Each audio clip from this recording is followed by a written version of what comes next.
Hi, hello, how are you? I'm Caitlin. I am a writer and I'm currently working on draft 2 of my fantasy novel. This is Sir Callan Gray's Final Lament. It's a fantasy memoir that follows a disgraced medieval knight as he is recounting to a time-traveling journalist what went wrong on his last quest. And yes, I have the big mic again today. I like feeling like I'm on a podcast, okay? You can sue me later. Recently, I traveled to Ireland to focus on my passions for writing and traveling, and this is one of the many travel vlogs that I have for you. So grab a snack, get settled in, and come explore Blarney Castle and Gardens with me.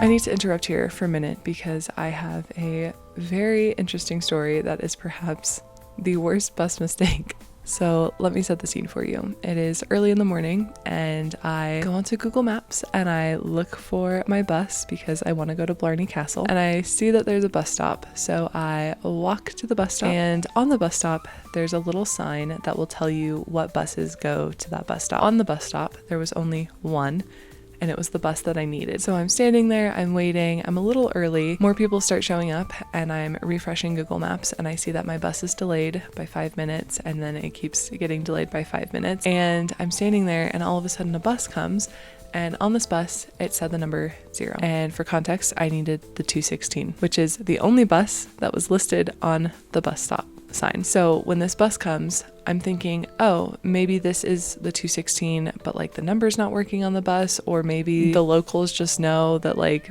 the bus has the same number. I don't know what I was thinking. So the bus comes and everybody else gets on, and so then I'm the last person on, and I look at the bus driver and I say, excuse me, does this bus go to, and I say the stop that I need. I don't remember what it was, but I say the stop that I need, and he looks at me, he goes, this one?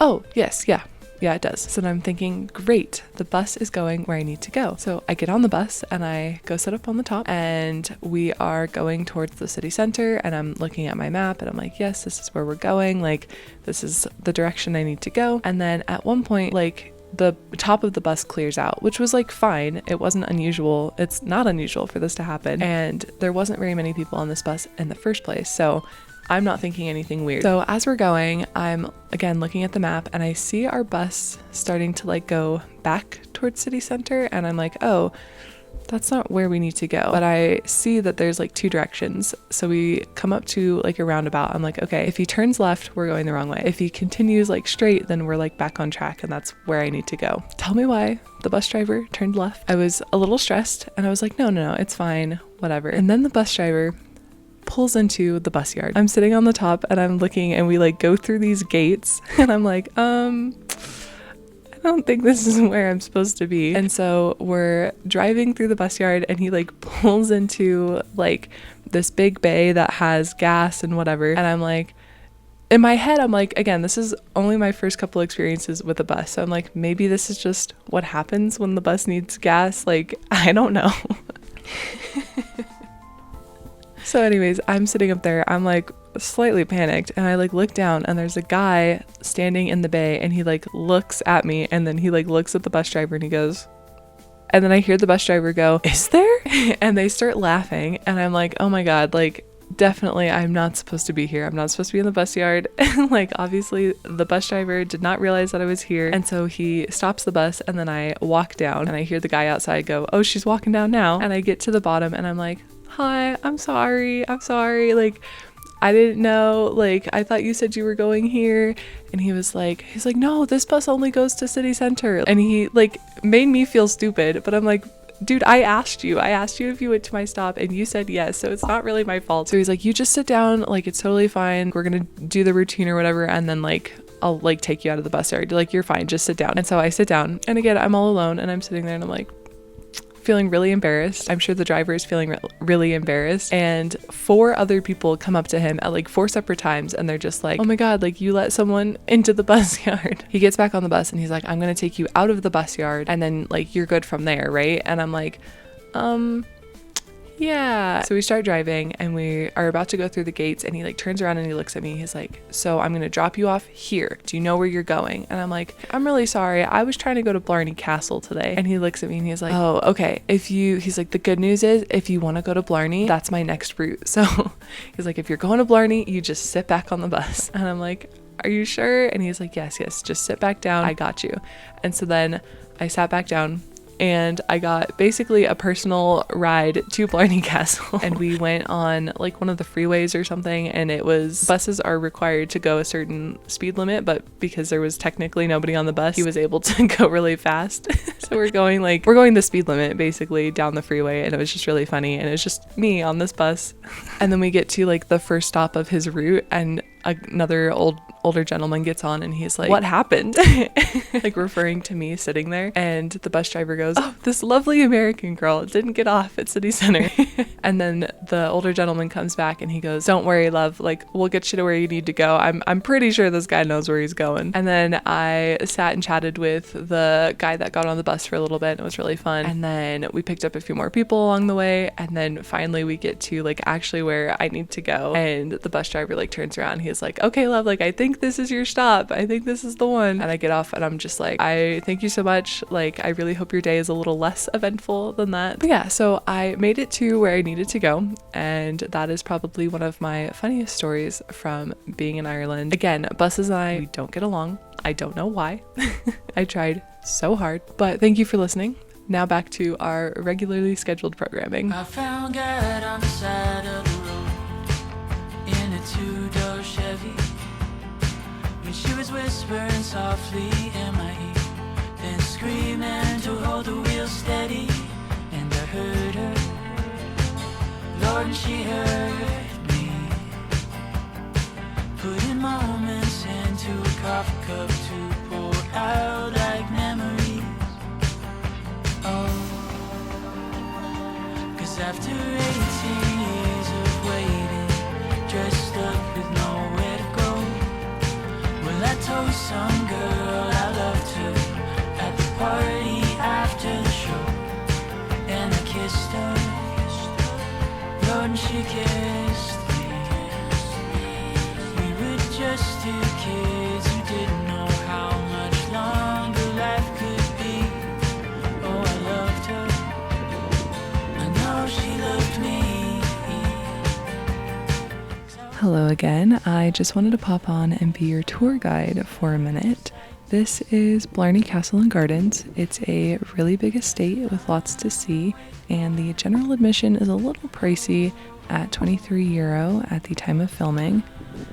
I did show them my school email and was able to get the student price, which is €17, and at first I wasn't sure if the trip here was even going to be worth it, but after going, I can definitively say that it was very much worth it. Now, I did have an entire day open and free to explore, so if you have a limited time in Ireland and are only wanting to come here to kiss the Blarney Stone, I would recommend not going. There are much better things to do that are free if you're on a time limit. I only think admission is worth the price because of how much there was to see, and it literally took me all day and I still didn't see everything. Just wondering.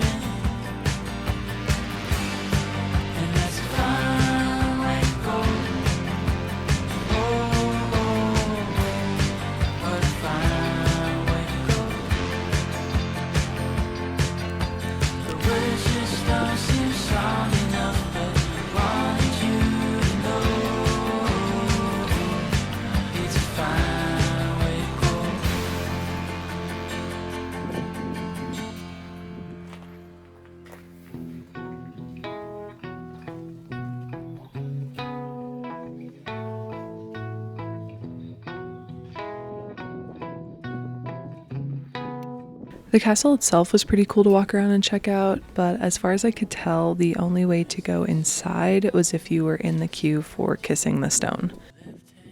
I did peek my head in for a minute when the line was pretty short, but then I had to step out because I didn't want to kiss the stone. I know. Traditions like this are pretty funny to me and honestly a really good example of creative world building. I was definitely reading the history behind kissing the stone and taking notes for my own writing. Not that this is necessarily something that would show up directly in my fantasy novel, but the idea of kissing a stone to be blessed with gifts is pretty neat. The stone has many legends, one of which is that it was given to the McCarthy chieftain by the King of Scotland, Robert de Bruce, which, a very fun fact, when my mom and I were tracing our lineage, we found out that we were related to Robert de Bruce through marriage, which I think is pretty darn cool. I kind of regret not kissing the stone now that I know that, but I didn't see that legend when I was there, or else I probably would have. I'm afraid of what I'm learning. I'm afraid I've done some things I can't explain. Because I can't let a good thing. Can't let a good thing. I can't let a good thing. No. Arguably, the best part of the castle and gardens was the gardens. Near the castle, they have the poison gardens, which were pretty cool to see. There were lots of carnivorous plants and toxic flowers, and all of them were very well labeled, and it was just cool to see plants that I was familiar with but had no idea were poisonous, like lily of the valley. I will say the garden experience was a little tainted because there was the loudest family there that had no concept of personal space or situational awareness.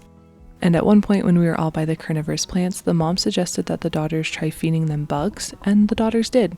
And then when they finally read one of the many signs that said not to feed them, the mom assured them that it was totally fine.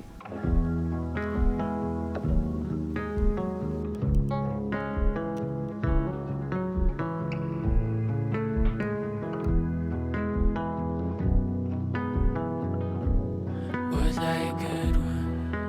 A daydream? The music from down the hall? Did I make it better? Did you feel it all come crashing down? Like it's simple. In an attempt to get away from that family, I went into the Arboretum, where I instantly felt like I was about to get kidnapped by the Fae. All the times that it's gone. Oh, I wish that I could give you what you want. Guys, no wonder Americans get a bad rap. There is the loudest family.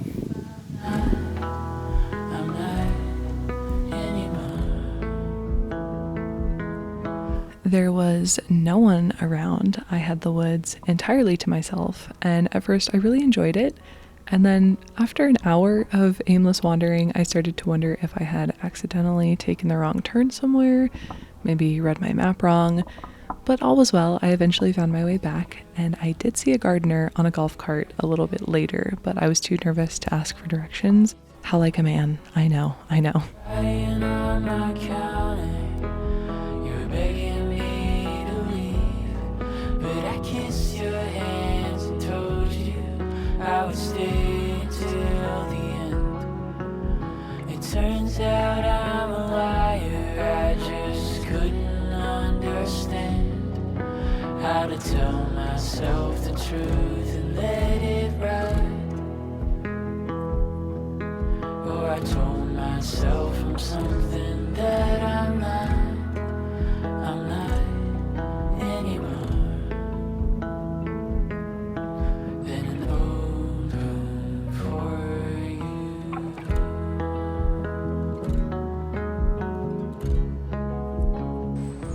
It just goes on and on. I feel like I could get lost out here. And not in the fun way. But also in the fun way. I think my favorite part was seeing all of the flowers and plants. I honestly had no idea that this many flowers even existed, and everywhere I turned there was something new. In every size, shape, color, texture, form, it was incredible. There were also a lot of bees and butterflies around, and they even had a bee observatory that I tried to find but ultimately couldn't. 'Cause I knew you preferred it. And I like the sound of you reading your texts. You take off your glasses and pray. feels like a crowd of you, theories in practice, and I won't fact check you away. Walking around the Blarney house was also pretty magical, but only because as soon as I saw it, I thought, that's it. That's the estate and my story. This is the house Callan would visit in the spring. He'd be playing in these gardens with his brothers. He'd be running around these woods. Of course, his mother would have an extensive network of exotic flowers that she would tend to herself. It was perfect.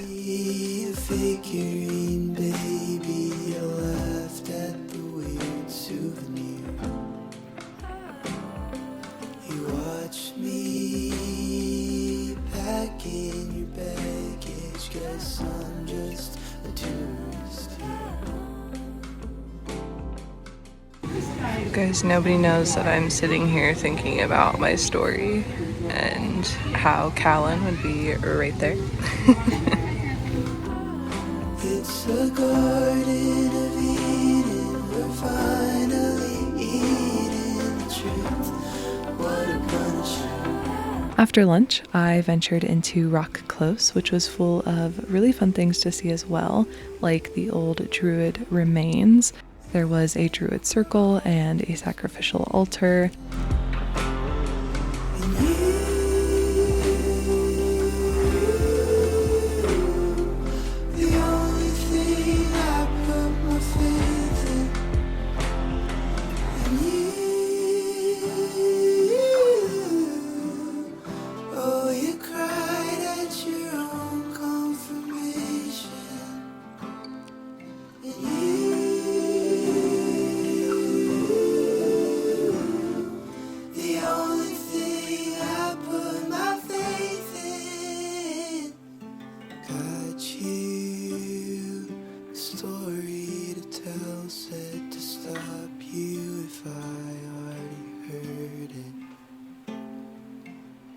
There was also the Fairy Glade, and I saw the Seven Sisters, which is a really cool circular rock formation reminiscent of Brave. However, the gardener was watering with an obnoxiously loud machine, so the magic was lost just a teensy bit.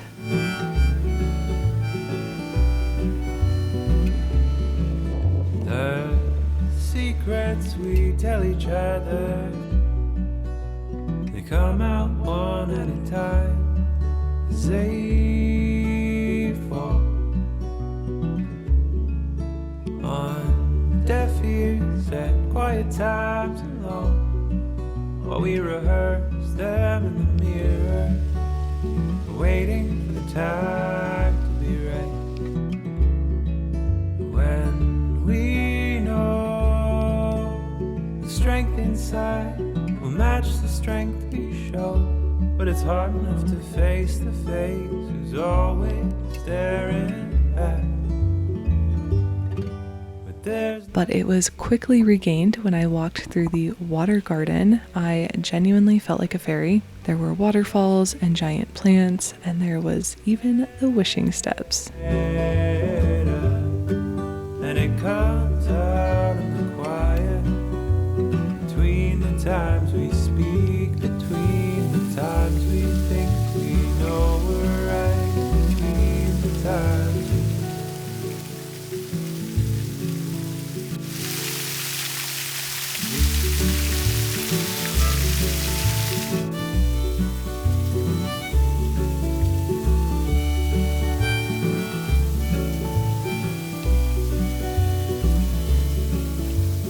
constantly checking in what we're about to say is really what it's worth.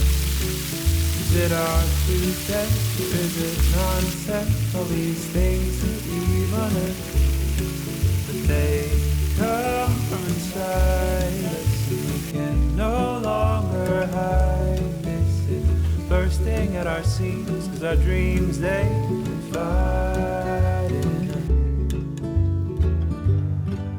There's nothing to be ashamed of. We're just being what we're made of, and it comes out in the quiet, between the times we think we know we're right, between the times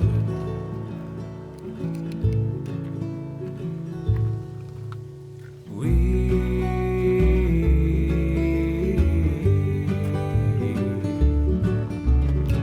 I had no idea the wishing steps even existed, but it quickly became one of the coolest things about this place. Legend has it there is a witch that lives in a stone on the Blarney grounds, and she comes to life at night and steals food from the kitchens, and the cooks don't banish her, but in return she must grant the wishes of the visitors who wish on the steps.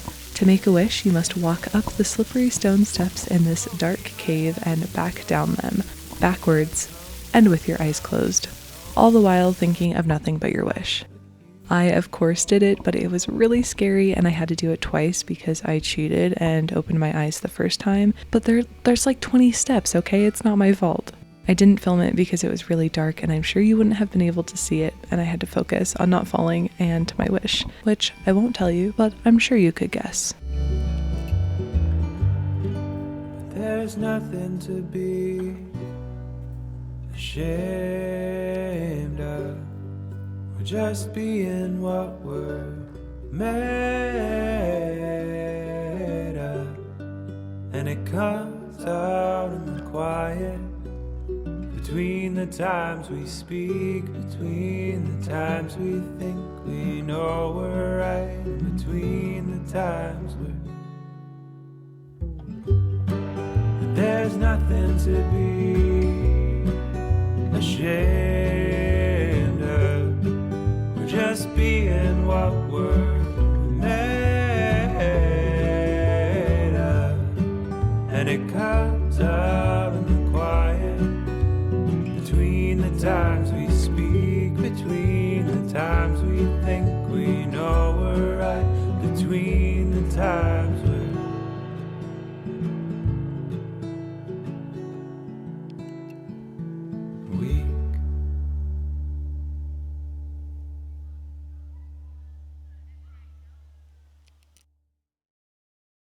Thank you all for hanging out with me. I hope you had fun. If you did, please consider liking and subscribing. Like I said earlier, I have a lot of cozy travel vlogs that I need to catch up on, so definitely stick around if you love some crazy coastal views. Your support means everything to me, so thank you so much for liking or commenting or just sticking around to the end. If you have the means and would like to fuel my dream, I will have the link to my Ko-fi in the description below. And if you liked my book cover design and want to commission me for your own, I will have the link to hire me on Contra in the description as well. Soon I'm getting geared up for the November drafting challenge, and I hope to see you all there with me. And let me know if you guys would be interested in me doing some streams. I have never hosted before, but I'll definitely learn how if you guys want. Thank you again for hanging out. I hope you had fun. I will see you all in the next one. Happy writing.